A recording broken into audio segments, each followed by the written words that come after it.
Welcome to National Parks Traveler, where we explore the national parks and the issues that involve them. It's been said that the night skies are the other half of the national park system, and that only makes sense. For when you're in a park and the sun goes down, you tend to look into the night sky to spot constellations, or, if you're lucky enough and in the right place, a comet shooting overhead. This is Kurt Repenchek, your host at the National Parks Traveler. Keeping that other half of the park system in mind, today's podcast will be a somewhat dark one.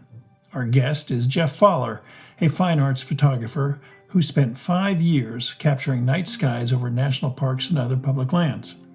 A book coming out in October by Fowler showcases synchronous fireflies at Great Smoky Mountains National Park, the famous illumination that makes Horsetail Fall in Yosemite National Park look like a cascading stream of lava, a shot of the whirling Milky Way against a colorful stump of petrified wood at Petrified Forest National Park, and many other nighttime images that remind us of that other half of the park system overhead. I'll be back in a minute with Jeff to discuss his new book.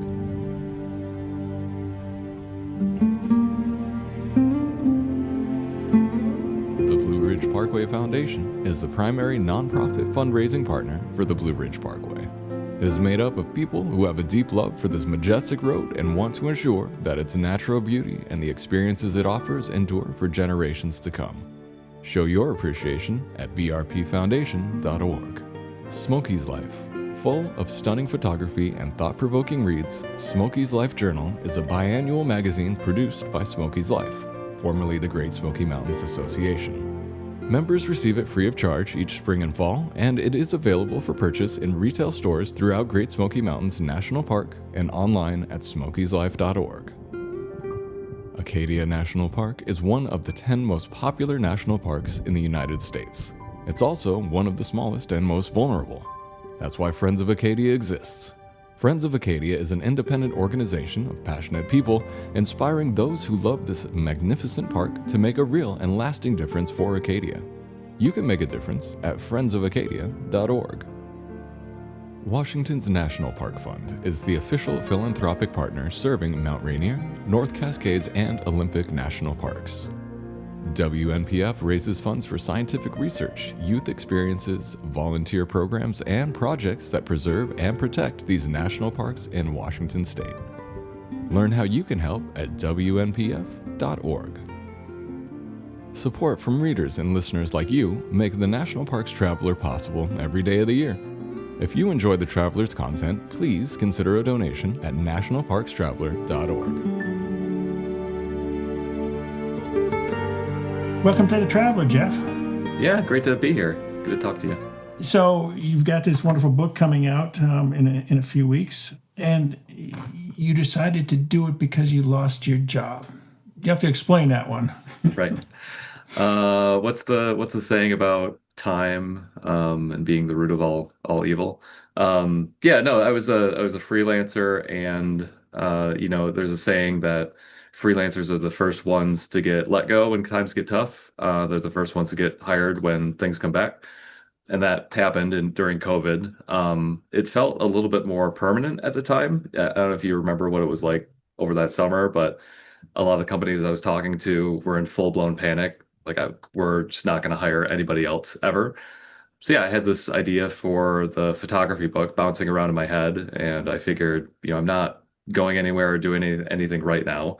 So I might as well give this a shot and see what's out there. What kind of freelance work were you doing?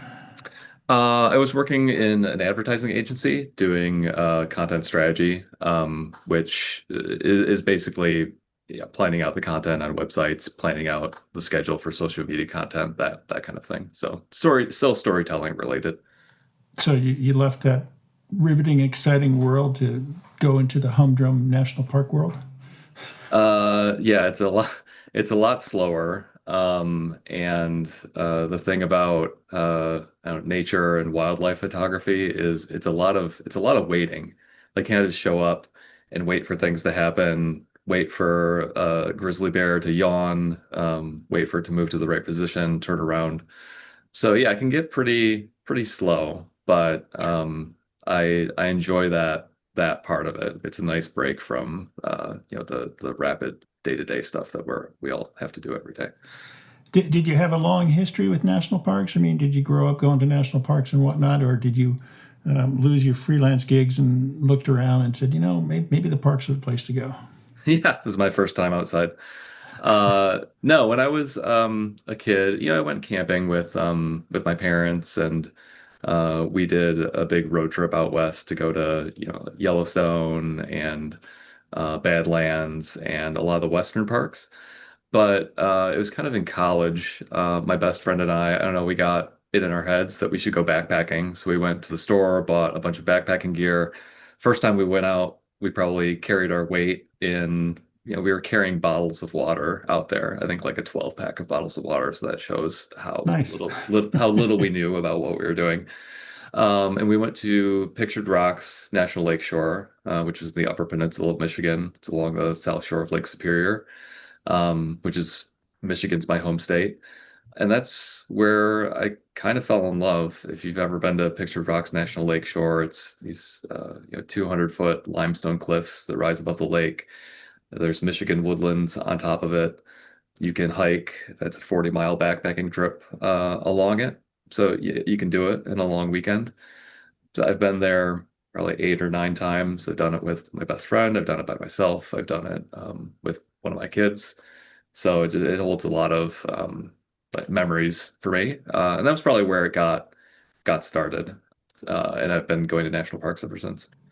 But there are thousands of national park photography books out there. I mean, didn't you look at that when you decided to do this project and question both your sanity as well as how I can do it different? I mean, I've been writing about national parks specifically national parks for 20 years now. Professional writer for 4 decades, and I always wonder there's got to be a different approach. I mean, did that go through your mind? Yeah, definitely. I mean, you're exactly right. Nature is gorgeous, and that inspires a lot of people to go out and try and capture it, paint it, create artwork around it. So, yeah, I struggled with, who am I to, put together a set of photos. And like I said, when I lost my job and I decided to go out and try and capture them at night, I didn't really know everything that was out there. There were the stars, of course, there was the moon. So even then, I was kind of like, well, a book at night, there's not as much, but like 180 pages of stars, like, yeah, they're beautiful, but like maybe there needs to be a little bit more variety. And then when I got out there, I kind of got turned on to a whole bunch of other rare dark sky phenomena that I didn't know about. So there's an event in Yosemite where Horsetail Falls lights up at sunset when the sun shines through it and nothing else, and it looks like lava's pouring out the mountain. And then from there, it was kind of like a snowball effect where I'm sure, my phone was listening to my searches or listening to me talk and said, hey, if you like this waterfall that looks like lava, you might like a rainbow caused by moonlight that also happens in Yosemite. It's kind of like, okay, yeah, of course, that sounds great. I would love to go check that out. So I just discovered all these different rare dark sky phenomena, and I can't remember exactly what point it was, but I started to realize that there are a lot of people that have a picture of this Horsetail Fall event in Yosemite. There are a not insignificant number of people that have a photo of a moonbow in Yosemite. Synchronous fireflies, same thing. A lot of people have photos of these individual things, but I found myself in a situation where I felt like I was one of the few that had photos of all of them. And this theme of rare ephemeral events that happen in American public lands, that became the through line for the book. Because that's kind of why I love being outdoors and taking photos of outdoors is you can go to the same spot and turn around 10 seconds later and it's completely different. The clouds have come in, there's a lightning strike, the sun comes out, the lighting changes. Nature is ephemeral, like you'll never get the same view twice. And focusing on the rare dark sky phenomena, the things that happen once a year or even once every 60,000 years, that became the draw for me. And that's when I felt like I had something to say that maybe other people hadn't said yet. They say that The night sky is the other half of the park system. Yep, half the park is after dark. Right, right. Because so many people, between sunrise and sundown, and then, the sun goes down, and it's time to go in, have dinner, and, relax and go to bed. You wanted to document the bucket list moments that require lots of planning. It must have been a lot of planning to both identify the parks you wanted to go to and identify the images you wanted to capture. And I guess the question is, which came first? The images you wanted to capture and then you match them to a park, or a park and you search through that park to try and figure out what the image was? It was a mix of both. So Horsetail Fall in Yosemite, that only happens there, as far as I know. I don't think there's another waterfall that lights up quite like that. So there are some of them where it's very specific to the spot. You start with the park, you start with the event, and then you plan the time of year, and then you go there and you hope the conditions line up and you get lucky and there's not people in your shot and all those kinds of things. For some other things, like the green comet that came through, I believe it was early 2023.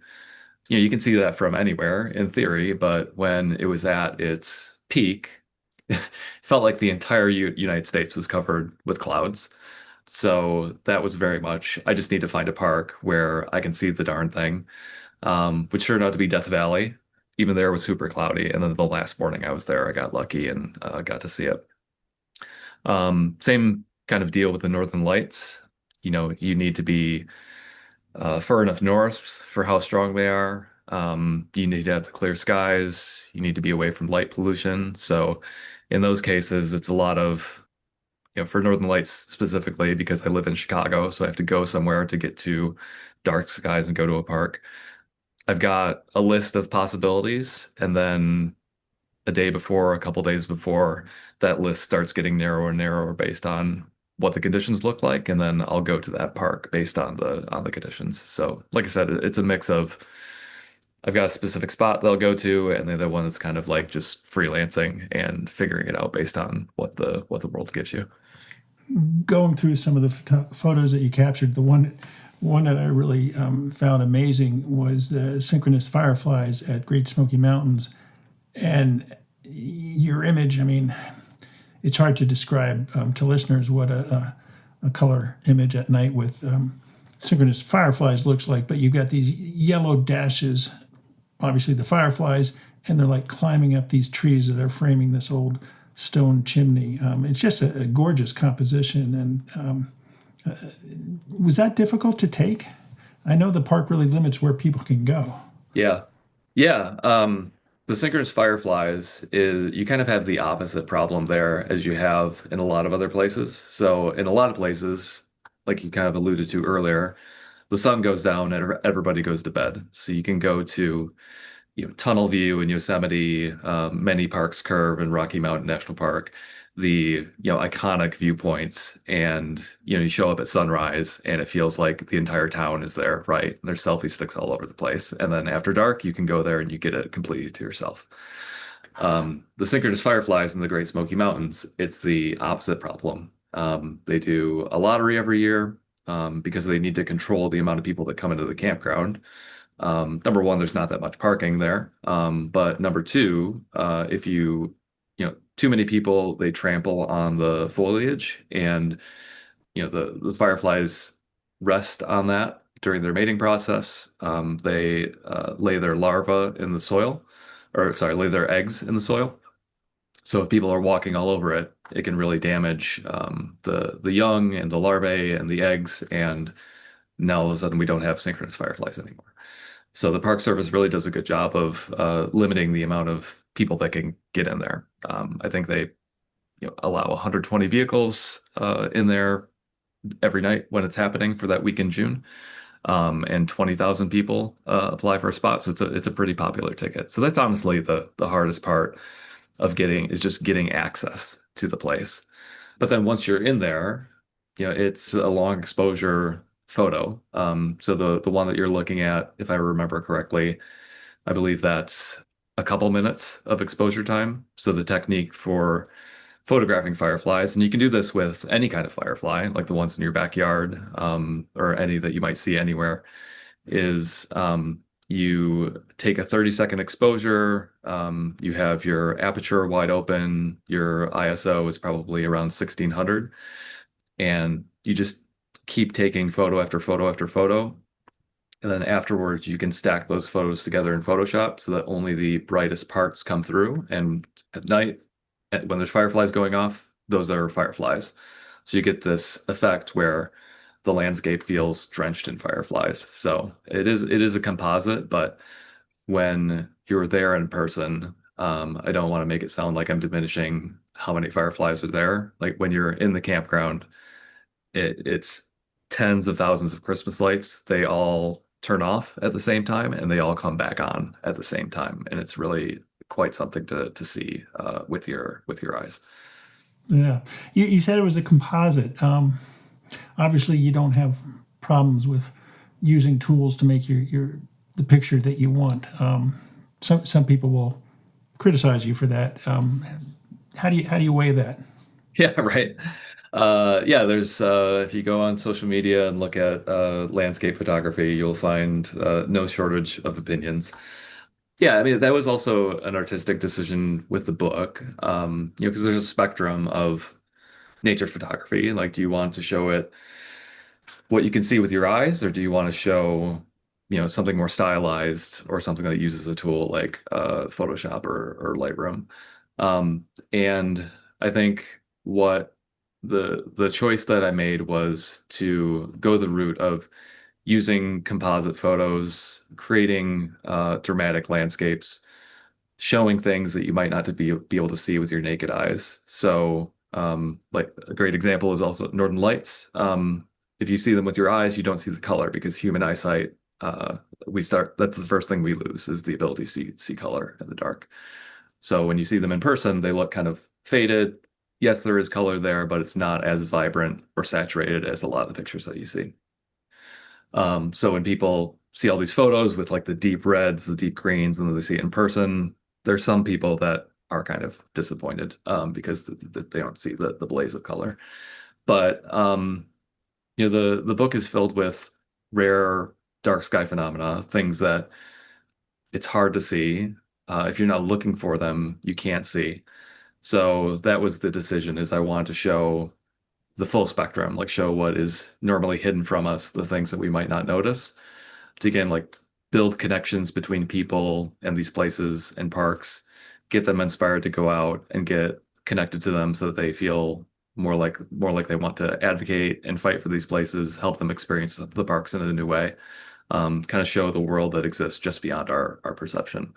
And I feel like, if you're a photographer and as long as you tell people what you're doing, I think, compositing is just another tool in the toolbox, right? Same thing with really heavy-handed editing. As long as you're clear and you're not trying to pass something off as like you could see this with your naked eye, I think it's okay to use tools like that. Yeah, and really, it's nothing new. I mean, you can go back to the 19th century and Thomas Moran when he went with the Hayden expedition through what became Yellowstone National Park. He would move some landscape fixtures around to enhance the image that he wanted to paint. It was really kind of interesting. And then I wonder if Albert Bierstadt did the same thing as he traveled. And of course, here in the 21st century, we have artificial intelligence, which is doing it right and left, which is really kind of disappointing. Yeah. I am wondering, Jeff, I see you've got a picture from Petrified Forest National Park. And I thought you couldn't go out into Petrified Forest at nighttime. Yeah. Is this conversation going to be public? This is Nobody's going to listen, just me and you. yeah, no, this was the only probably maybe questionable legality picture that I got. Because yeah, you're not allowed in there after sunset. And how they do it is it's one road through the park, and when it's time to close, the rangers kind of drive through and yeah, on that one road, and if they see a car, they stop. So where that picture was, I would have to, not remembering the name of the location off the top of my head, but yeah, it's this big like plain and it's got all the petrified stumps in there. And so I was down there and not up by my car, so I couldn't hear them over the megaphone.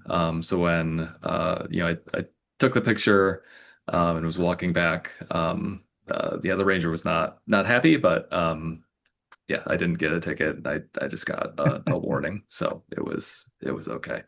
Well, Luckily, when, the Milky Way was doing its thing like relatively like early in the evening, so I didn't get in too much trouble. yeah, yeah. And for listeners who are wondering, it's really quite a gorgeous shot of a stump of petrified wood with all the color that those stumps hold and the minerals embedded in the cellular structure, and then the spiral of the Milky Way. Just a gorgeous shot.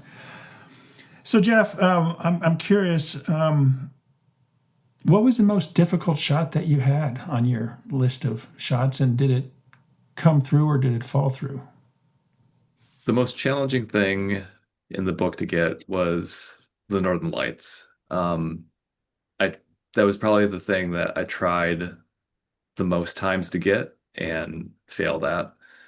So I'd never seen them my entire life. I lived in Michigan. I've been in the Upper Peninsula of Michigan. I've been in plenty of dark skies. I've been in Alaska, and I wanted to see them, but it was kind of one of those things where I wasn't thinking about it. Wasn't on my radar. Whatever the reason was. But then when I was putting this book together, it's like, okay, I need to get a picture of the aurora for it. And so I figured out what parks I could go to, joined a couple aurora chasing communities, did my research to try and figure out how to do it. But it's one of those things where you can read about it in a book and learn all the techniques, but until you try it a few times and make the mistakes, you don't quite know what you're looking for or what the conditions need to be. So yeah, there's a long period of time where I'd go hear that the lights were supposed to be out, and I would drive all the way up to Lake Superior, 6 hours away from my home outside Chicago, and stayed up all night. And it got to be 4 or 5 o'clock in the morning, and they still weren't out yet. And everybody in the community I'm part of said, "Yeah, probably not going to happen tonight." So then I would leave and sleep in my car. And then I'd wake up to dozens of pictures of the aurora borealis in the community because it happened just before sunrise. So, like I said, I had to make all those mistakes and learn a bit, but was still really struggling. Probably, gosh, I want to say at least 10 or 11 times over the course of that 2 years, to try and see them staying up all night. And it got to the point where I'm like, maybe I'm just not far north enough.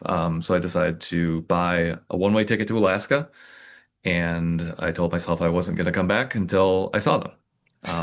And luckily, up in Alaska, it doesn't take much. So the first night we were there, they came out, and we were just south of Denali National Park, in a viewpoint that looked right at the mountain, over troublesome creeks, and it was clear out, which is, if you've ever been to Denali, the mountain, you can't always see it. And the aurora came out, and it was just this gorgeous, like, green rainbow that ended right at Denali, the tallest mountain in North America. So it was as perfect as it could get. And then every night was clear up in Alaska. We saw them every single night. So it turned out it wasn't a very long trip. I was up there for about a week. And got a few photos, enough to include in the book, but not enough to have a whole chapter. And then just a couple months after that, there was probably the strongest show of the Northern Lights that we've had in 20 years. And for that, I was able to go to all my old locations over the course of that 2 years, like the Apostle Islands, Pictured Rocks National Lakeshore, some county and state parks up in northern Wisconsin. And I will probably never see the Northern Lights that strong ever again, because it went all night. You could see them with your naked eyes. You could see the color. They were pulsing, like it looked like electricity was running up and down them. It was really, really something else. It was basically 2 days straight of not sleeping. And then I found myself with the problem of having too many aurora borealis shots, and I need to cut them down for the book. Yeah, yeah.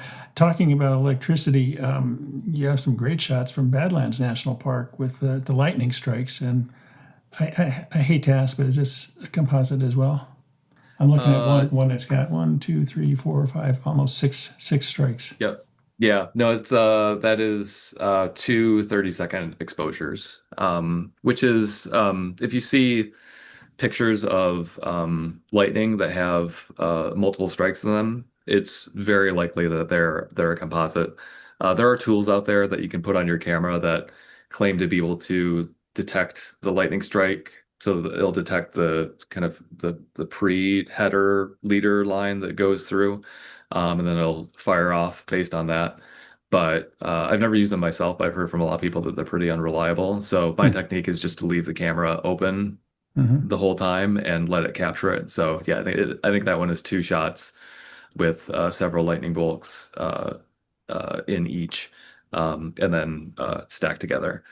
But it was a pretty intense lightning storm. That particular shot was a complete accident because it was no clouds during the day, and I was scouting around in Badlands. I wanted to shoot the Milky Way there during the summer. And while I was moving around scouting places, there was this guy driving a van that said lightning research on the side.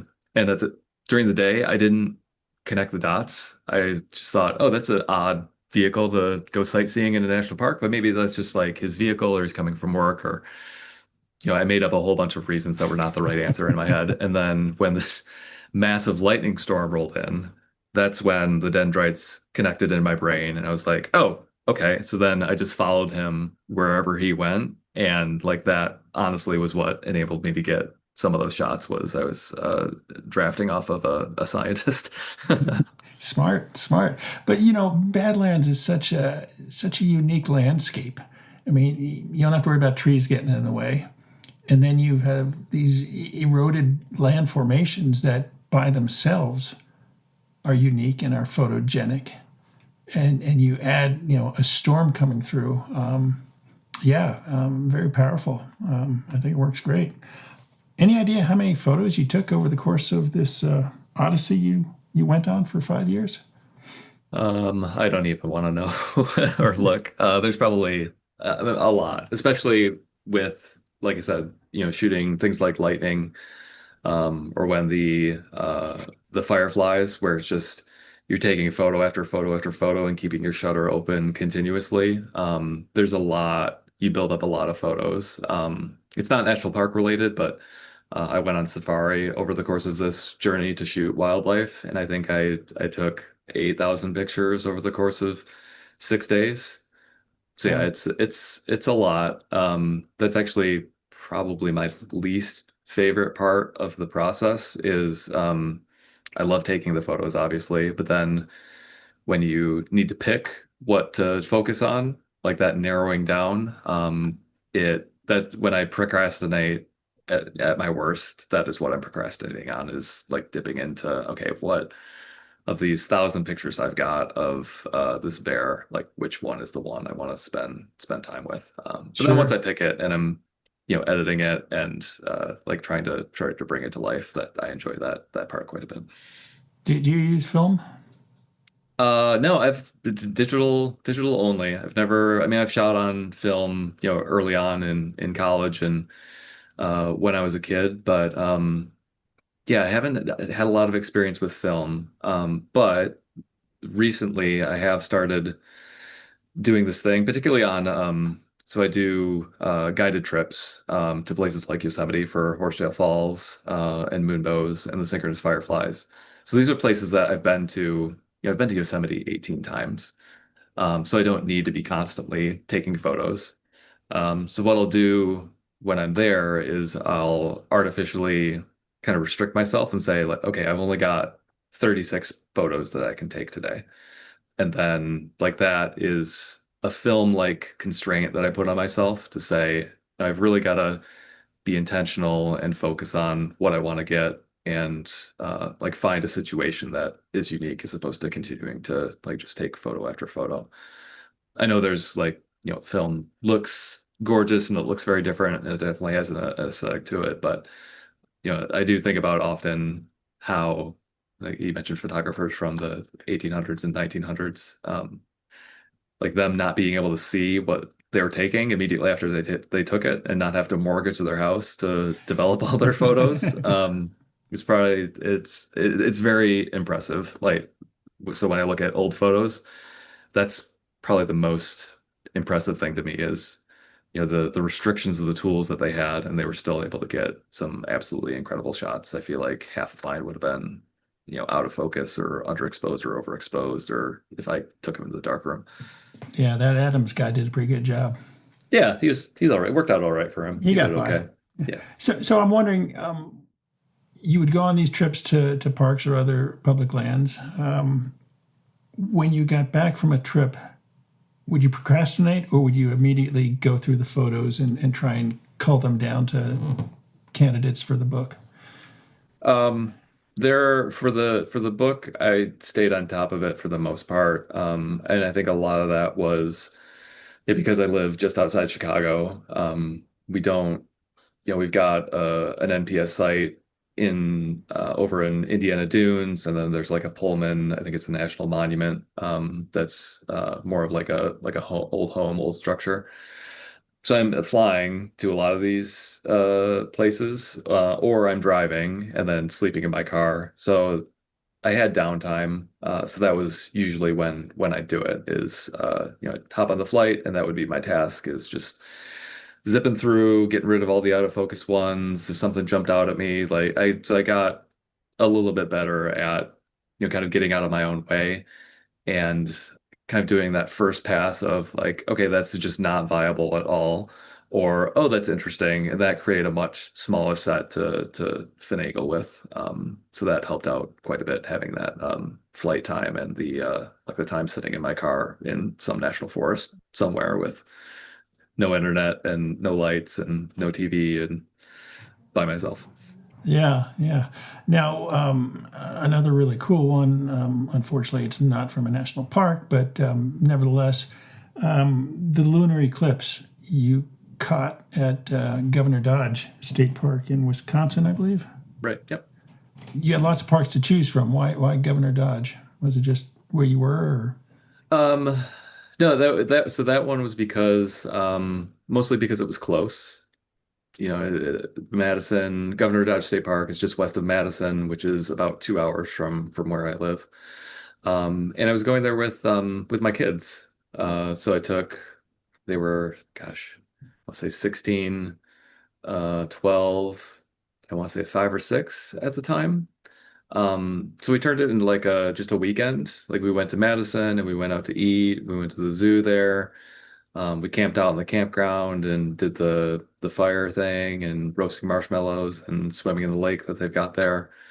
So like that was a significant part of it was a place that I could go with my kids, and when the eclipse wasn't happening, we could kind of spend quality time together. Obviously, like it was going to be clear, so that was a big consideration as well. So yeah, it was mostly just so I could share that with my children was the rationale behind Governor Dodge. Yeah, yeah. And the photo that caught my eye again, it's a composite where you have two full moons, so to speak. One's kind of orangish colored. I'm guessing that might be during the eclipse, and then one's white as we most likely see it during the evenings around the country. And then you've got a smaller moons kind of leading up in different phases of the eclipse as it's moving towards the full eclipse. Yeah. Very nice collection and structure you've got going on there. Was that tough to come up with? I mean, it's easy to decide, yeah, I'm going to use different portions of the eclipse as it's moving along, but the way you've captured it with the fully eclipsed moon at the top of the page and the regular moon beneath that, and then this arc of moons in different stages coming and going.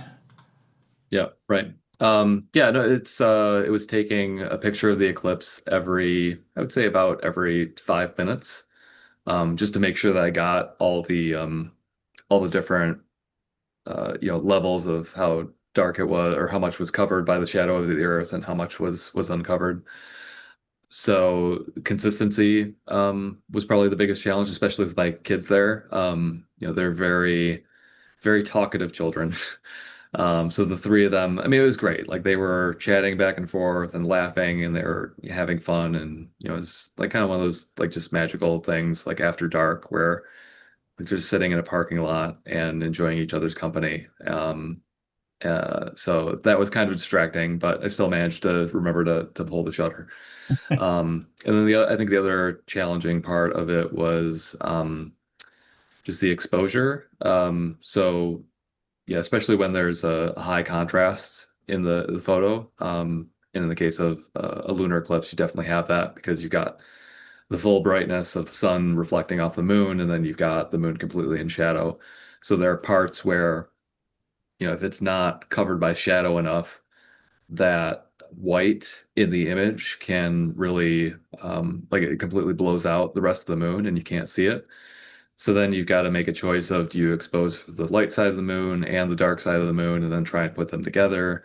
Or do you just expose for one and be okay with losing a little bit of it? So that was another like dimension of it. But for this particular composition, it wasn't necessarily important to show, the red and shadow until it got really deep red. So I chose to make my life a little bit easier and just focus on the moon's disappearing, disappearing, disappearing, and then when it gets to really close to the lunar eclipse, that's when you start to see the red come out, which is kind of your experience when you see it with your eyes.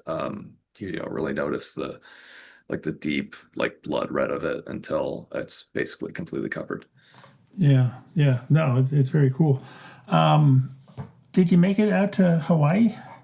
No, I've been to Hawaii, but not to take pictures. Seeing, I don't have much, or actually, I shouldn't say that. I don't have anything on my bucket list. I've been very, very lucky. Like if I, stepped out in front of a bus tomorrow, I would be completely okay with, what I've been able to see.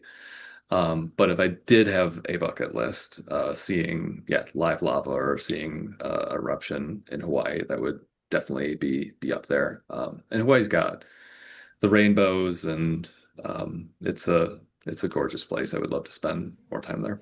It's got a little bit of everything, but Kilauea is just phenomenal. And going out there, we saw it both at nighttime and during the day. And 1,000-foot tall lava fountains. I mean, it'd just be incredible to capture one of those somehow against the Milky Way. I don't know if that's possible or not. I'm not a photographer. I don't claim to be. I've taken pictures, but that's just the way that goes. You're self-publishing this book? Yep, doing it myself for better or worse. It's a challenge, but on one aspect, it's very rewarding because you make all the final decisions on what photos to use and what the layout is. It's a little heavier lift, though, financially, to get those printed, and how do you decide how many to print and how do you distribute them? Once upon a time, we thought about making the Traveler a quarterly printed magazine and distribute it through the national parks where you have 300 million potential customers, but then you start thinking about, well, how many can I afford to print? And then, how many can you get actually into the parks and all that? What type of logistics are you dealing with?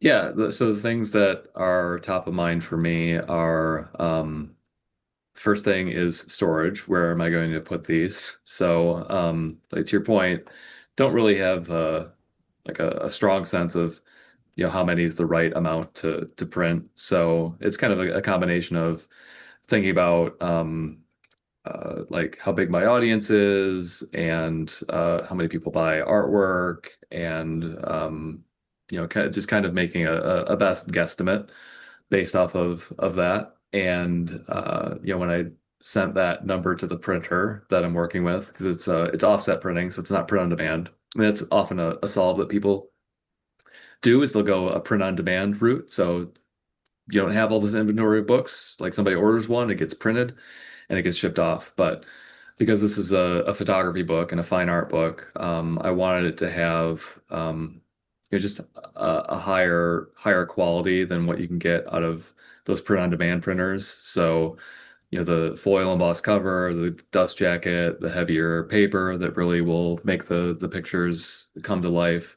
All those things were things I knew I wanted. And when I asked the printer, okay, like help me understand like roughly, like I know the book is 11 and a half by 8 or whatever, and it's about an inch thick, but multiply that by 1,000. Like how big is that?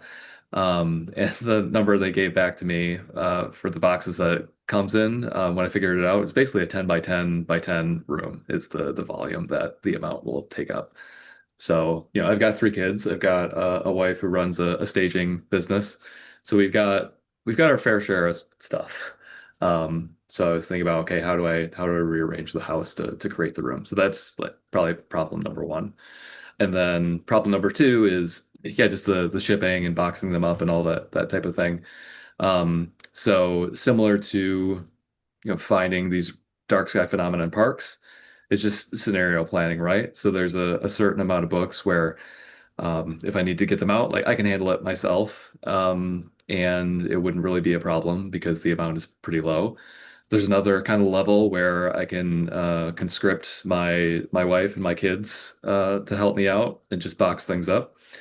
So, and they've already agreed to it for better or worse. Maybe they don't know what they're getting into, but they've expressed desire and wanting to help me. We sold water bottles in the past, and I remember spending a Saturday wrapping up 30 or 35 water bottles. I can't imagine the number of books you have and the endeavor that's going to take. Yeah, we'll see. I mean, it'd be a good problem to have. And then I've got like another level where it's I'm renting temporary warehouse space, and I have several friends that like they pick up odd jobs and gigs, or they might be in between employment. My wife has actually used them to help her with staging, like just come out with me for a day and help me like move furniture in this house. So I've kind of pinged them and let them know, hey, like put this on your radar. And I've got a whole like logistics plan of, setting up the table and creating the assembly line and like who does what and when to print the labels and all that kind of thing. So I'd like to think that I'm as ready as I can be, but I'm sure once we get into it, if I get to that point, I'm sure there'll be lots of surprises and new problems to figure out. Undoubtedly. And if people want to get this book, they go to your website, jefffowler.com/products/dark-skies-photography-book. We're gonna put that link on the traveler story with this, so to make it a little easier for people to see what they have to click on to go to. And you're gonna donate some of the proceeds from the first month sales to a park charity, a philanthropic Yeah. organization. Yeah, absolutely. So the thing that I've noticed over the course of trying to sell, my artwork that's based in national park and other public lands is what really draws people is when they have a connection to the place that's in the photo. Either, they went there with their family as a kid and they've got a lot of fond memories. Maybe they got married there or asked their spouse to marry them there. So the importance of people feeling connected to these places has become very important to me, and that's kind of the one of the purposes behind sharing this artwork is helping people deepen those connections, create more connections. 'Cause I'm sure it's no stranger to you or anybody listening to this podcast, particularly now in the present day as of recording. Public lands and national parks, they need a lot of help and they need a lot of support, and they need more people fighting for them. And I believe that the more people that have a personal connection to these places, the more people that are going to be willing to advocate for them, support them either with finances, time, advocacy, whatever they can do. So, my hope for the book is that it gets people inspired to see the park in a new or see parks in a new way and a new light and deepen those connections and also start to have more awareness about the importance of dark skies, not just to the parks and the wildlife that lives within it, but humans as well. I mean, we have literally found our way through the world by the stars. We use them to navigate. A lot of our myths come from the night sky. So I'm hoping to evoke a lot more of that in people. Yeah, I'm planning on donating 20% of the profits for the book to charitable organizations that support these units. A lot of them are probably going to be national parks, but if there's public, like state parks or county parks that have units that support them, I'll definitely want to be partnering with them to help give them funds. And it's also, a way to give back, like the mountains and the trees and the animals and the night sky. They're there for everybody, and taking pictures of them and using them to create a book. It's not like I paid them their modeling fee or their talent fee, right? So this is just a way for me to give back because, like I said, my bucket list is basically empty because of the American National Park system, and a lot of my favorite memories with my kids, my spouse, my friends, my parents, me being alone. A lot of them are rooted in these places, so I definitely want to do all I can to give back to them and make sure that they're there for anybody else who wants to see them, and my grandkids and great grandkids and people 150 years down the road. That's Jeff Pfaller. He's a fine art photographer with a new book coming out, Dark Skies, Rare Phenomena in America's Public Lands. Jeff, thanks so much for joining us today. It's a great project that you've spent a lot of your time and sweat on, and it's an enjoyable book. Yeah, thank you so much. I appreciate it. It was great talking to you.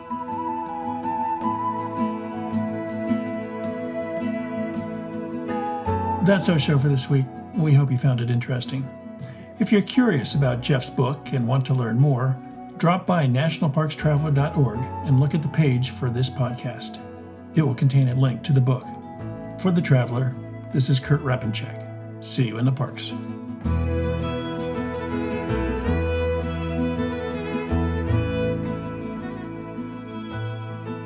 The composers and musicians at Orange Tree Productions have created a unique collection known as the National Park Series that has grown to include more than 30 CD titles. Composed against the backdrop of a park's sounds of nature, these musical scores will connect you with these beautiful places and take you there, at least in your mind. This collection is the #1 selling National Park audio series in the world and provides the background music for National Parks Travelers podcasts. Visit them at orangetreeproductions.com. Editing and production work for the National Parks Traveler podcast is done by Splitbeard Productions. You can learn more about us at splitbeardproductions.com. National Parks Traveler is a 501c3 nonprofit media organization that provides daily editorial coverage of national parks and protected areas. Traveler's coverage is made possible by reader and listener donations. Visit us at nationalparkstraveler.org.